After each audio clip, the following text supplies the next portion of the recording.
Hi there, welcome to Lesbian Independent. Thank you for checking out my channel. This is my first official upload, so I just want to give you a brief introduction and explanation of what this channel is about. Yes, I am a lesbian, and no, I do not identify as Democrat or Republican.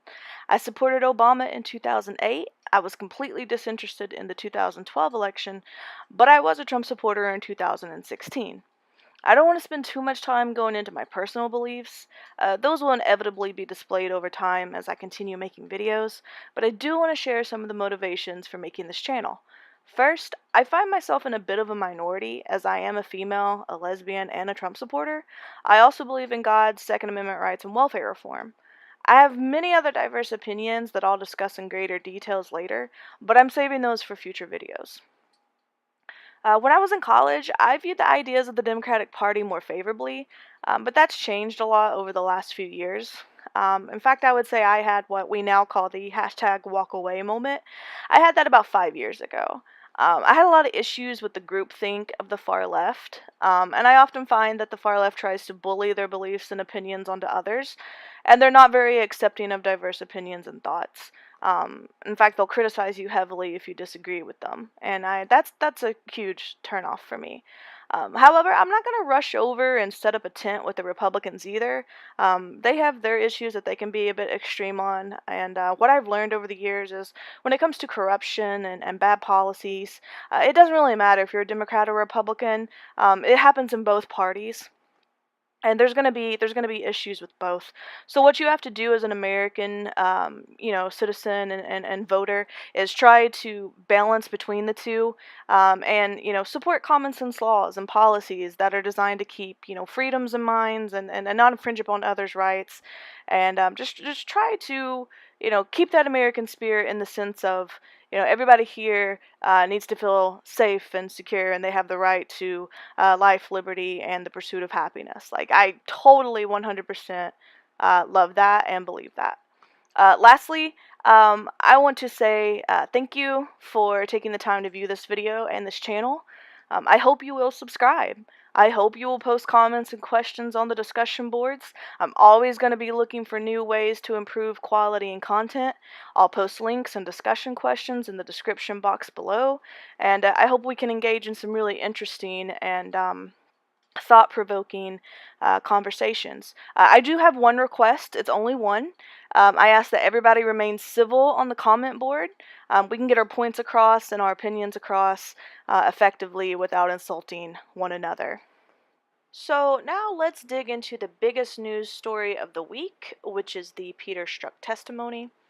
I was fortunate enough to be able to watch the entire 10 hours of the testimony yesterday.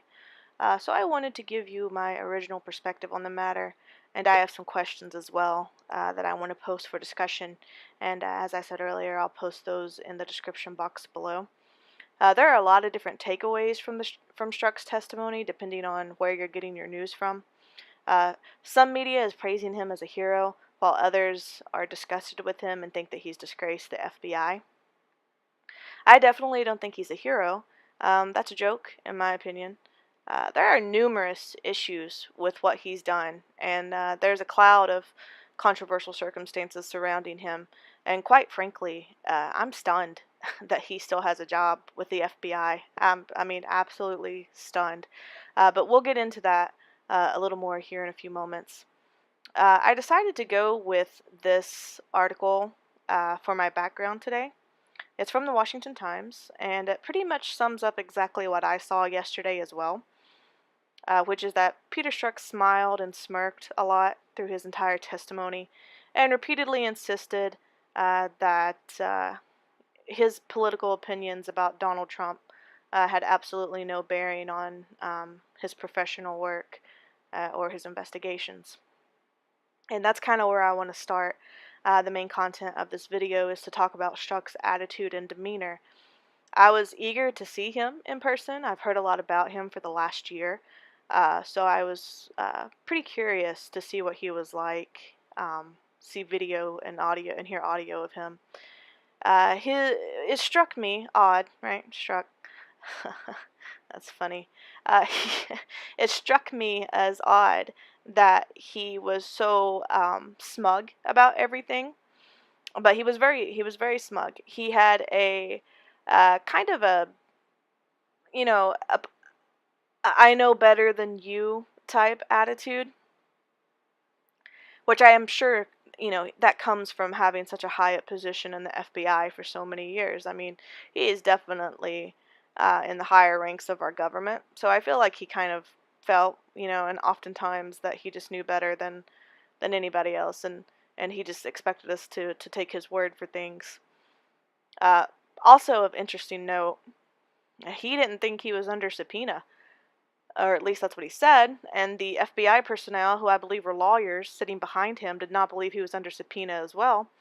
He says he was there voluntarily, and that actually leads to a really interesting exchange between him and Bob Goodlett and Trey Gowdy that I'll get to here closer to the end of the video. He did express regret for the text messages that he sent, but he says that they're misrepresented and misinterpreted and taken out of context. Unfortunately, he didn't do a very good job of convincing me, and probably not many others, that the text messages were taken out of any kind of context, because he didn't provide any context that seemed like okay. I mean, he would say things like, "Oh, it was late at night," or "I don't even remember writing that," or "Those were just a poor choice of words." I wish I hadn't have said those things. When those are your answers, that's not providing real insight into the context of why you were saying things. I mean, he did say a couple things about his texts were responses to things that he had seen on the news, um, because he had seen Donald Trump say some things that he didn't like.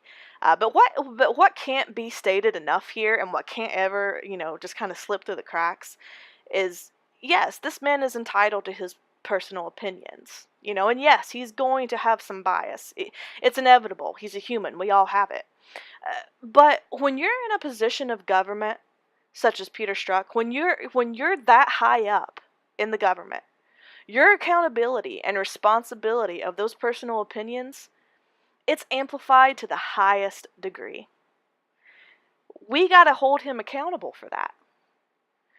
This isn't the same thing as, does your hairdresser like Donald Trump or not, or does your hairdresser vote Republican or Democrat?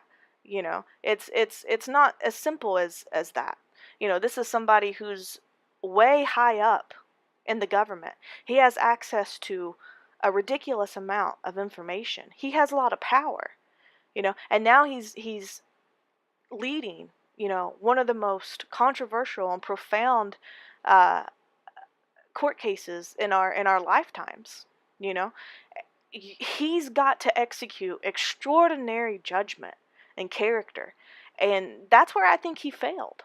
That's where I think he failed, honestly. And at one point, he claims that he's immune to blackmail. And that we should just take his word for these things. Well, he wasn't serious when he was texting those things over the phone, but he's honest and serious now. And to me, that just displayed overall that he just didn't quite get it. He just didn't quite get why anybody would be upset with him and think that his investigation into Donald Trump might not be as fair as he wants us to believe. Especially, like I said, when he's trying to rush the Hillary investigation and, rush into the Trump investigation, and he's talking about impeachment within just a few days. That was a red flag as well. There was an interesting line of questioning that came from Matt Gaetz. He really zeroed in on this fact that Peter Strzok denies that he had a conversation with Robert Mueller about the text messages. And that doesn't make a lot of sense to me, and here's why, okay? So, you're working on one of the top investigations in the country, right? Like I said earlier, this is a profound case. And your boss calls you into his office, removes you from the case, sends you down to HR, right? Which has to be a demotion. How could it not be? Sends you down to HR, and you guys never talk about it? You guys never really go into detail about why or how or, what this is all about? Peter Strzok says he didn't speak for more than 15 minutes with Robert Mueller. I know, and that's concerning because you're telling me in 15 minutes, Robert Mueller got all the information he needed or wanted from Peter Strzok, which actually, according to Strzok, didn't involve talking about the text messages at all, kicks him off the case, sends him down to HR, and Peter Strzok completely understands everything that's going on and has no, reasons to ask why or defend himself. No. No, it was all settled in 15 minutes. That doesn't sound true. And if it is true that it took 15 minutes or less to reassign one of the top investigators down to HR, then what does that really say? It could say a couple different things. It could say that the FBI is not taking their job seriously. They're not following their own protocols. you know. And it could also say, secondly, that, they just kind of wanted to give Peter Strzok a pass, being like, hey, go down to HR until this whole thing blows over. That doesn't look or sound good either. So there's a red flag there. That does not seem to be handled the way it should have been. The next thing that I want to talk about is the fact that he was in HR, right? So of all the places you could kick this guy down to, you kick him down to human resources, which is so ironic, because he's had an affair with another FBI employee. He's inappropriately used a government phone. He's been kicked off an investigation. There's 10,000 reasons this guy is not the poster child for the HR department, but that's where you put him for some reason. That doesn't add up either, and that's something I think that we should be talking about. Another thing that bothers me is, why is this guy still employed at all? Why isn't he fired? Why is he not fired? Lisa Page was fired. Andrew McCabe was fired. I believe there's plenty of information to suggest that Peter Strzok should be, at the very least, put on some kind of temporary leave, or some kind of leave, at the very least, And then he makes this astounding comment, right? On top of all of this, he makes this astounding comment that he still has security clearance. He still has security clearance. Why does he have such high security clearance? Why does he still have that? Jeff Sessions told us just a few weeks ago that his security clearance had been taken away when he was escorted out of the FBI. Those stories don't add up. And there's another thing I want to talk about with, as far as behaviors. I want to kind of take some time to analyze the behaviors of the Democratic Party versus the Republican Party, and how they constructed this investigation, this testimony, how they prepared and phrased their interview questions. The best way that I could really explain it is that the Republicans were prosecutors, the Democrats were his defense lawyers. The Republicans would ask a lot of questions to try to extract information or to follow a line of logic, piecing some kind of information together. And the Democrats would, they would kind of grandstand. They would apologize to him for having to be here today. They frequently commented that the investigation was a waste of time, which I find very annoying, because what else did you have to do today? I mean, your job as a congressperson, that's what you're there for. Okay? Your job is to sit there in that chair and find out what the hell happened. That's what you're supposed to do. When a Democrat stands up and says, we could be talking about immigration, we could be talking about gun control. Okay, sure. And in different times and different venues, we will talk about those things. But this time was set aside for this purpose, and your job requires you to be there and to be useful in this conversation. Why didn't that? Let's imagine this for a second. If the Democrats believe that Peter Strzok is innocent of everything, and that there's nothing wrong here, there's no problems whatsoever, then why didn't they put together well thought out questions that would, allow people who have concerns and anxieties over this to get a little bit of relief? That's what they should have been there for. If they wanted to prove that there was nothing going on here, then that's what they should have set out to do. It's not a waste of time unless you're wasting it. And when you're grandstanding and bashing on Trump and trying to obstruct and interrupt the Republicans' time for interviews, then yeah, it is a waste of time. You're not using this opportunity the way you should be. So I was disappointed that they didn't take it more seriously. And I have two examples that I want to get to as well that I feel like really kind of epitomize uh, where the Republicans, like the extremes of both parties, with the Republicans and the Democrats. And there's two that got a lot of attention. One is from a representative from Texas. His name is Louis Gomar, and I apologize if I've said his name wrong. And I'm paraphrasing here, but he says to Peter, "You're lying to us, and I wonder how many times you looked into your wife's eyes and lied to her." And as soon as he says this, the whole room just erupts in backlash, you know. And there's a lot of reactions, screaming, shouting from everywhere. Now, me personally, I felt this was inappropriate as well. It's true. It's true. What he's saying is true, and the accusation is true, but it's inappropriate. It's the wrong place, the wrong time. It's really not the right place to say this, and it kind of undermines the point of the hearing, which was to extract real information.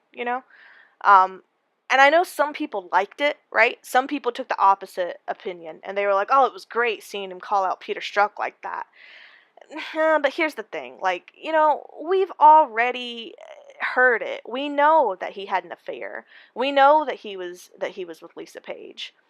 So we really didn't need to be reminded of that. Some people say, "Oh, it reminds and highlights everybody of his character," but I think we already remembered that, and I think there's plenty of other to criticize him on. But it was definitely a highlight. And then on the other side, you have the Democratic equivalent, where Stephen Cohen says, "I wish I could give you a Purple Heart, sir. You deserve one." Oh God, that's so ridiculous. Like, that's the most ridiculous thing I've ever heard. Like, he doesn't deserve a Purple Heart, and that's an insult to anybody who's ever served in our military and has actually been awarded a Purple Heart. To suggest that Peter Strzok somehow deserves, such a high honor like that. I mean, that's grandstanding at its best. So there was a sense that during this entire testimony, the Republicans wanted to take it seriously. There was a sincere desire there to try to get some answers, but there was a lot of showboating, a lot of grandstanding, a lot of just objections and oh my God, there was probably 100 point of orders, just to try to obstruct things and make everything look like a circus to kind of discredit the whole thing, which I don't think was very well, because like I said, you're paid to be there. That's your job. I don't care how boring or pointless you think it is. Like, we all think that some of our jobs have boring and pointless times, but we go to them, we do it anyway because that's what we're supposed to do. And somebody, in upper government, I expect them to stay by that same motto. Uh, so the last thing that I want to talk about are some key moments where we actually got some real pieces of information, and it wasn't just about all the drama of uh, Republican versus Democrat, or the affair, or what Peter Strzok meant. We actually got some real concrete material out of it. And there's three that I'm going to discuss. The first one is Trey Gowdy asks how many people Strzok interviewed between July 31st, 2016 and August 8th, 2016. This is when supposedly the Trump investigation began. Peter Strzok refused to answer this question, stating that the FBI would not allow him to. When he said that, Bob Goodlatte threatened to hold him in contempt and threatened to press criminal charges against him if he did not answer the question. And Bob Goodlatte reminded him that he was under subpoena. So, interestingly, he comes back a couple hours later after a recess, and he's very eager to tell Bob Goodlatte that he can now answer that question that FBI counsel has advised him he can answer. So Trey Gowdy repeats the question, and Peter Strzok, with a smirk, says, "I don't recall. I'll have to check my records." And Trey Gowdy says something to the extent of, "You made us wait all that time, and that's your answer." which again doesn't look good. I mean, and why did he do that? Well, because if at the end of the day he thinks he's going to get criminal charges pressed against him, then they told him to answer that question by saying he doesn't remember and he has to check his records. Because at least then he's providing an answer that they can't hold against him, right? If he answers not at all or refuses to answer, then he'll get in some kind of trouble. But if he gives some kind of answer, even if it's as vague as I don't remember, then at least he's providing an answer. So that's what I think happened there. Another key moment is after 3 rounds of questioning, Jim Jordan gets Strzok to admit that Bruce Orr gave the FBI materials that make up the dossier. And that's pretty significant because that's something they had been trying to figure out for a long time. And like I said, the first 2 rounds of questioning, Jim Jordan didn't get there, but by that 3rd round, Jim Jordan had realized and got Strzok to say that he did have a meeting with Bruce Orr, and Bruce Orr did give materials to the FBI that make up the dossier. Now, there's also reportedly 3 versions of this dossier, which is also a little bit of controversy in and of itself, because 3 versions of something isn't good. There's a term for something that has multiple versions of itself that gets shopped around, and that's called circular journalism. It's also, there's a credibility problem, there's an accuracy problem, and then you also have to wonder, like, which version is the right one? Are they all, could they all be right? I mean, I guess if they are all 3 the same version, but they're not, obviously, so they can't all 3 be right. So which ones did you use, and how did you know that 2 of them were incorrect? That's going to be some questions that's going to have to be answered later on down the road. Another really interesting moment that I'm having trouble understanding, and I'm hoping that maybe some of the listeners or viewers today can answer this question for me. There was an exchange between Representative Doug Collins and Peter Strzok where they talked about an out-of-scope polygraph. I can't really find a lot of information on this. I've looked it up online, and from what I can tell, it's when you fail a polygraph. But based on the conversation that Doug Collins and Peter Strzok were having, it didn't sound like Peter Strzok had failed a polygraph. It kind of sounded like he was supposed to take one, and like too much time passed, and he never took it. And because that time had passed and he was not up to date on his polygraph, he should not have been privy to certain secret government information. It should not have, it should never reached his eyes and ears, and it continued to. So I don't know if there's some kind of rule within the FBI that they have to be polygraphed every so often, and he just missed his. I don't know. But if you guys have any information about what that means and what a out-of-scope polygraph is, besides just failing one, what an alternative explanation for that could be, I'd be very interested in knowing. So let's end the video with, where do we go from here, right? Well, that's the $1 million question. We're going to have to wait and see. There really wasn't any kind of final conclusion to this testimony. We know that Lisa Page is testifying today. And I will probably do a video on that as soon as I can. She testified privately. She's not testifying in front of cameras. So I might have to wait for transcripts or other news reports and see if I can gather information. She's probably actually testifying right now as I'm making this video, which is interesting. We could see Rod Rosenstein come back into the picture and either have to provide more testimony, or perhaps we might see some kind of action be taken against him. Bob Goodlatte kind of gave me the impression that they were holding the Department of Justice and Rod Rosenstein, they were holding them responsible for Peter Strzok not being able to answer a lot of the questions at the testimony. And Bob Goodlatte, he actually ended the hearing by stating that Strzok and other witnesses are hereby on notice and that they will be required to give full answers promptly.